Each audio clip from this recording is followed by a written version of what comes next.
Hi, this is Dr. Pete. Today I want to address a concept that is widely misunderstood, especially in the context of aging and exercise.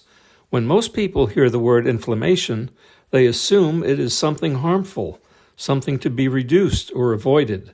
But that assumption is incomplete. In the context of properly structured training, inflammation is not only normal, it is necessary.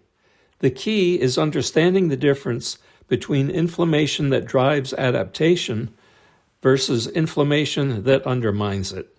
So the real issue here is not whether inflammation occurs, but whether it is appropriately generated, properly regulated, and fully resolved.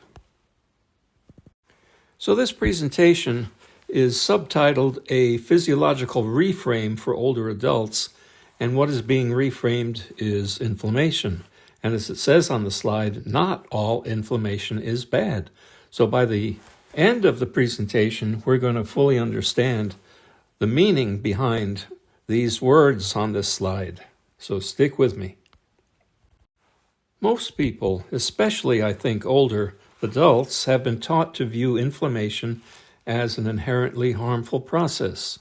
And that belief is grounded in reality when we do consider chronic inflammation, which is associated with insulin resistance, cardiovascular disease, and sarcopenia.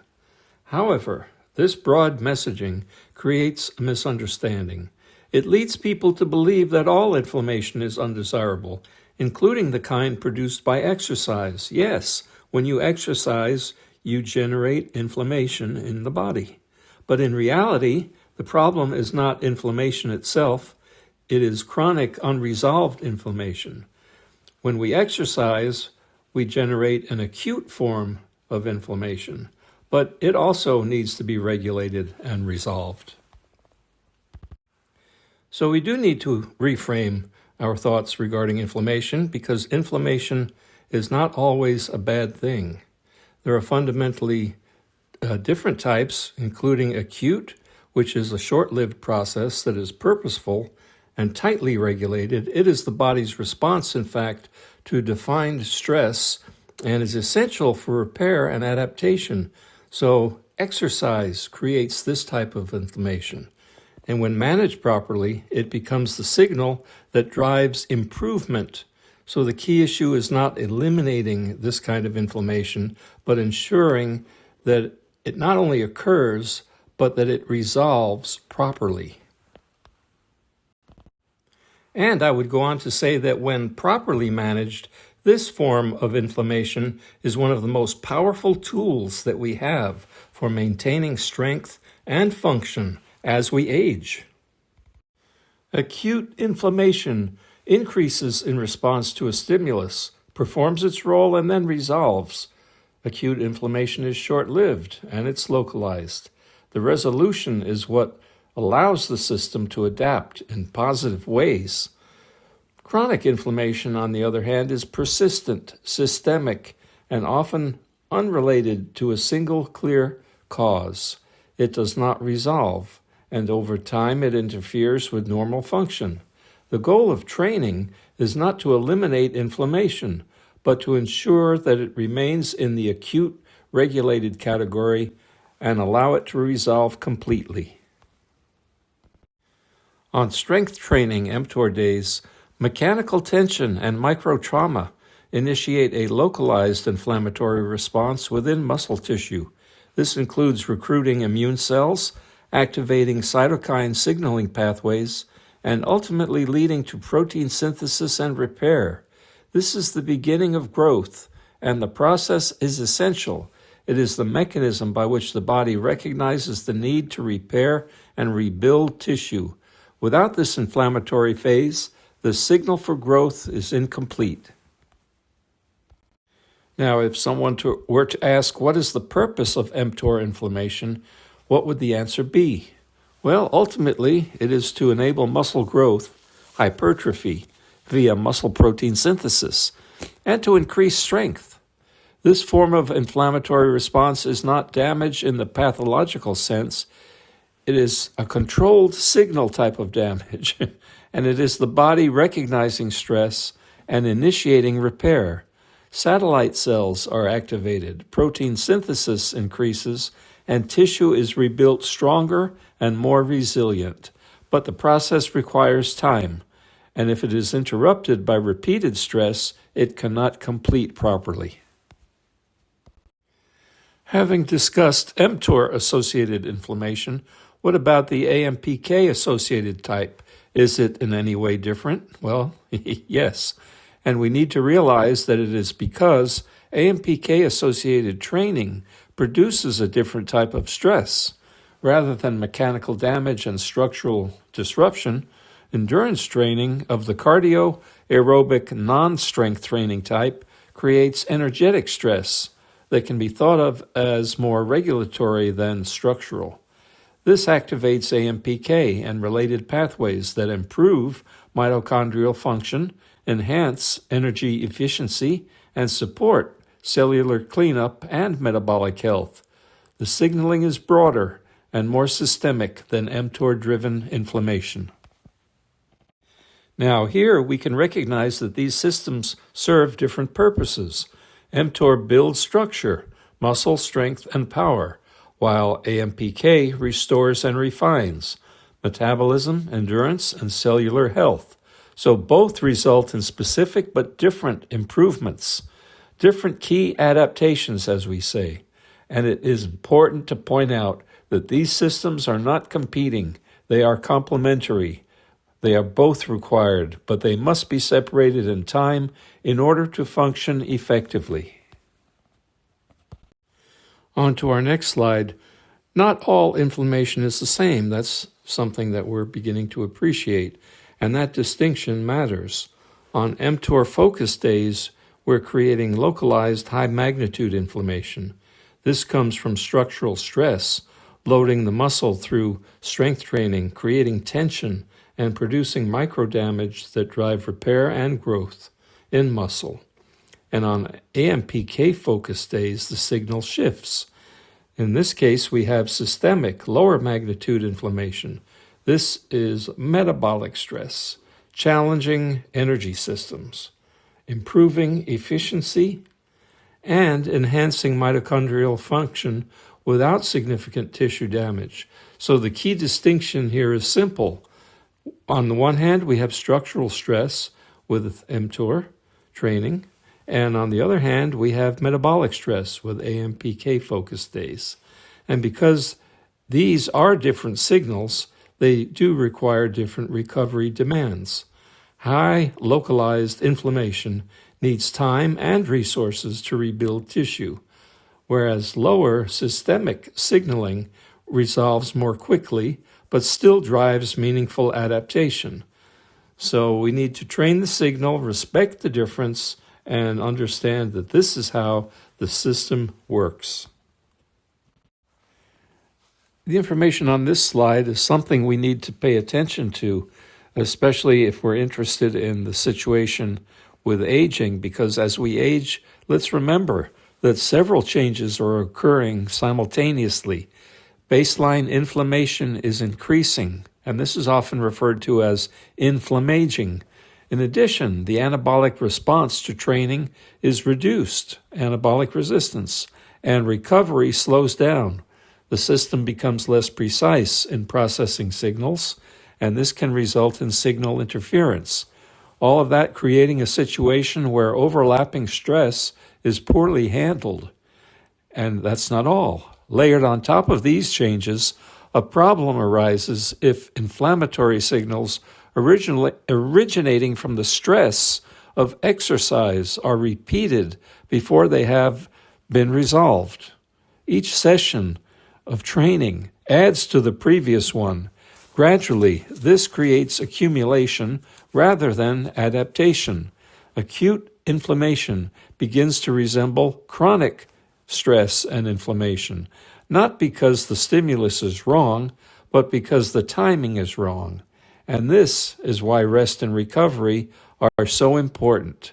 But we need to have an understanding of how inflammation can not only be diminished somewhat after training, but completely resolved. The key principle that I want to mention through this slide is simple but profound. Adaptation requires that the inflammatory process be completed, meaning that the inflammatory process becomes fully resolved. Inflammation needs to be shut off. This speaks to the need for resolution, and if resolution is incomplete, adaptation is incomplete. But how and when can and does this happen? And I'd like to speak next about AMPK days and rest days. And AMPK days are often misunderstood as lighter or less important, but physiologically they play a critical role. These days support circulation, enhance nutrient delivery to recovering tissue, and stimulate mitochondrial function, as we have covered. And at the same time, they activate cellular cleanup processes, helping the body process the stress that has already been introduced. And rather than adding more structural strain, AMPK activity helps shift the system toward resolution. That's the key. And then we move into a rest situation on a rest day. Rest is where the process is completed. It is where inflammatory signaling fully resolves, tissue repair is finalized, and the system returns to baseline. This is also where adaptation actually occurs, not during the stress itself, but after the system has been allowed to complete the entire process. And next, I want to discuss what is probably best termed the full adaptation cycle. And here it is. When we put all this together, we see the full biological sequence of what we are calling the adaptation cycle, which, as you can see in that first bullet, incorporates resolution. Training begins with a stimulus, which initiates inflammation. That inflammation is necessary and is tied to the repair process. But from there, the system must move into resolution, where balance is restored and damaged tissue is cleared. Recovery then allows the body to consolidate these changes, and only after that does adaptation emerge. Each step depends on the one before it. If any phase is interrupted, especially resolution, the cycle is left incomplete. And when cycles are incomplete, the system will not adapt properly. Instead, it will accumulate stress. So the goal is not simply to train harder or more often. It is to ensure that every signal is allowed to complete its course, because the body does not adapt to stress alone. It adapts to stress that is fully resolved. And adaptation is not triggered by effort, it is earned through completion. One of the most important concepts, I think, to understand is that resolution is not simply the fading away of inflammation. It is an active, regulated biological process. The body does not just wait for inflammation to subside. It initiates an active, coordinated sequence of events. Immune cells change their behavior, signaling pathways shift, and the system actively works to clear damaged tissue and restore balance. This includes a transition from a pro-inflammatory state to a pro-resolving state, where cleanup, repair, and normalization all take place. And like any biological process, this requires resources. It requires time, it requires energy, and proper nutritional support. And if that process is interrupted or never fully supported, the system does not complete its work. And incomplete resolution leads to incomplete adaptation, as we've already indicated. So I just want to emphasize again the importance of rest and recovery with this slide. Often undervalued, but absolutely essential. Recovery is not the absence of training. It is the phase where the body completes what training begins. And during this time, inflammation resolves fully. Tissue repair is finalized and the system returns to balance. And it's also when the body consolidates the changes that have been initiated, when the temporary response becomes a permanent or lasting adaptation. And without this phase, the process remains unfinished. You can create the signal, you can even bring the repair process on, but if the system is not given the opportunity to complete that process, adaptation does not fully occur. So, recovery. It is not optional. It is the mechanism through which training actually produces results. This brings us to a section that I could talk an hour on, but time is of the essence. But this is a critical and often, I think, underappreciated part of the process, nutrition, not just as fuel, but as a direct regulator of recovery and resolution. So after training, the body requires specific inputs to complete what has been initiated. Protein provides the building blocks for tissue repair and remodeling, as we know. Adequate energy availability ensures that the system has the resources to carry out recovery processes. And micronutrients support the regulation of immune and cellular function. But beyond all of these foundational elements, there is a more specific mechanism at work, one that is often, as I say, underappreciated.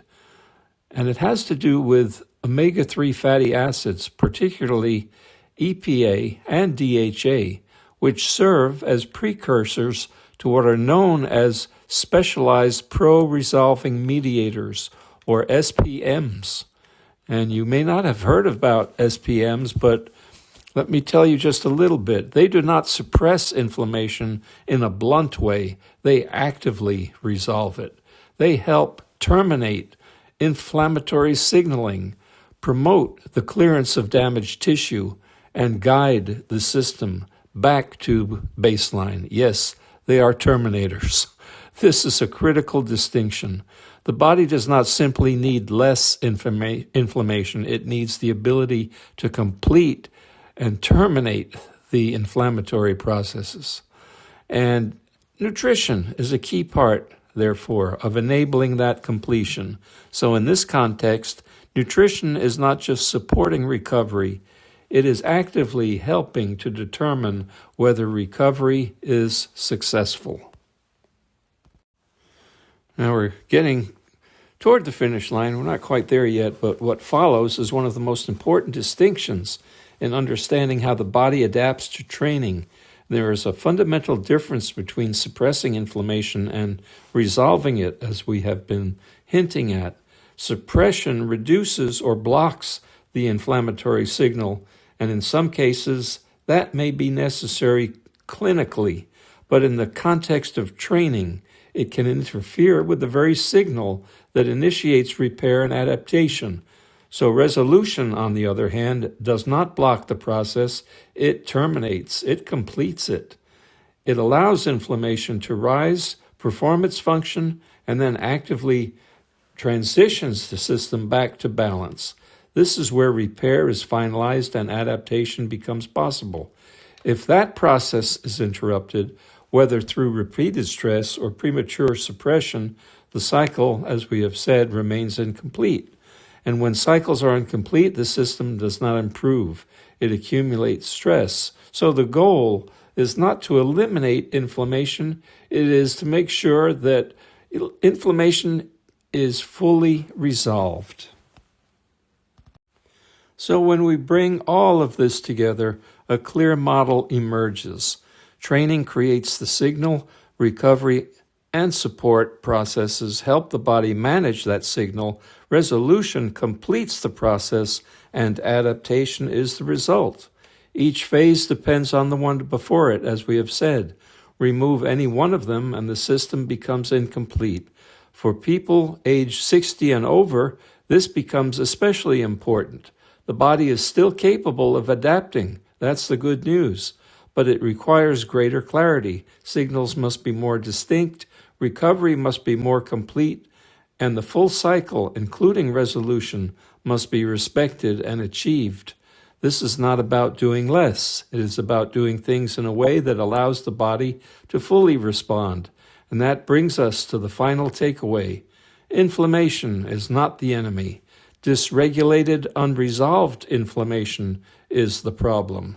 When inflammation is properly created, supported, and resolved, it becomes one of the most powerful tools we have for maintaining strength, resilience, and long-term function. And remember this, the body does not adapt to stress alone. It adapts to stress that is fully resolved. So I had this nice slide, big and colorful, that I think is a good way to end the presentation, bringing the entire concept together as it does from stress to adaptation. Training beginning with a stimulus, that stimulus creating a controlled stress in the body, and that stress initiating an acute inflammatory response. The important points include that this inflammation is not automatically harmful, and in the right context, it is the beginning of something very positive and helpful, adaptation. But inflammation alone is not the goal. The goal is resolution. The body must move from the inflammatory phase into the cleanup and repair phase, where damaged tissue is cleared, cellular signals are brought back under control, and the system begins returning toward balance. This is where specialized pro-resolving mediators, the SPMs we talked about, become important. They help the body complete the inflammatory process, terminate it, rather than simply suppress it. They support the transition from inflammation to healing, allowing the system to move toward recovery instead of remaining stuck in a stressed state. Recovery then becomes the bridge between stress and adaptation. With proper rest, sleep, nutrition, and appropriate AMPK-style activity, the body can restore balance and consolidate the training effect. That is when the original stress becomes useful. So the cycle is not simply train hard and improve. The real cycle is create the signal, allow inflammation to begin the repair process, support resolution, fully recover, and then adapt. That's how stress becomes strength, resilience, and improved function. Thank you for taking your time to join me in this presentation, and I hope it has given you a clearer framework for approaching your training, one that allows your effort to truly produce results.